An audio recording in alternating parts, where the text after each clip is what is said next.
গুলশানে বিএনপি নির্বাচন পরিচালনা কমিটির বৈঠক শেষে ব্রিফিং করছেন দলটির স্থায়ী কমিটির সদস্য এবং নির্বাচন পরিচালনা কমিটির চেয়ারম্যান নজরুল ইসলাম খান সরাসরি যাচ্ছে সেখানে। বুদ্ধি দিয়ে, অভিজ্ঞতা দিয়ে জনগণের আকাঙ্ক্ষা পূরণের জন্য সহযোগিতা করবেন। এদেশের মানুষ মহান মুক্তিযুদ্ধের মাধ্যমে স্বাধীনতা অর্জন করেছে, বারবার গণতন্ত্রের জন্য জীবন দিয়েছে। গুম হয়েছে, খুন হয়েছে, নিপীড়িত হয়েছে, নিগৃহীত হয়েছে, পালিয়ে বেরিয়েছে।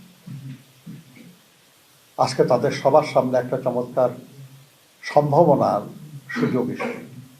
এই সম্ভাবনাকে আমরা কাজে লাগাতে চাই এবং সেই কাজে আপনাদের সহযোগিতা চাই।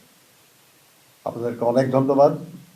আমাদের স্পোকসপারসন ডক্টর মাহাদি আমিন আপনাদের সঙ্গে যোগাযোগ রাখবেন, কথা বলবেন।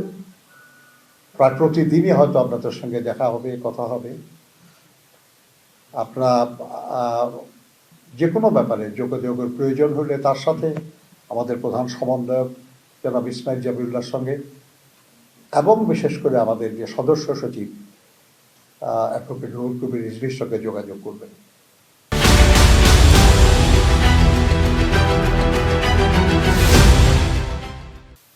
আর আমাদের এই ব্যাপারে যেসব কমিটি আছে, যারা প্রেস নিয়ে কাজ করবেন, যারা সোশ্যাল মিডিয়া নিয়ে কাজ করবেন, যারা ট্রেডিশনাল মিডিয়া রেডিও টেলিভিশন নিয়ে কাজ করবেন, তারা আপনাদেরকে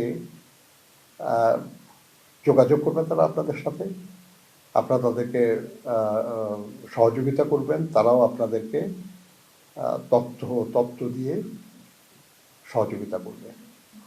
আমরা উন্মুক্ত থাকতে চাই, আমাদের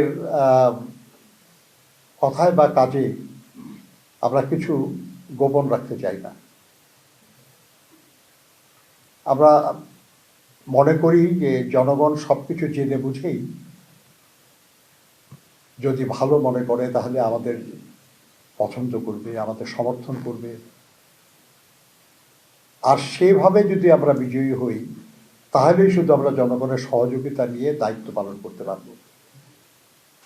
আমাদের এই সৎসাহস আছে যে আমাদের কোনো কৌশল নেওয়ার প্রয়োজন হবে না। আমাদের দলের নেতাকর্মীরা কখনো এমন কৌশল নেয় নাই যেখানে তার মর্যাদা, তার পরিচয় গোপন রাখতে হয়েছে।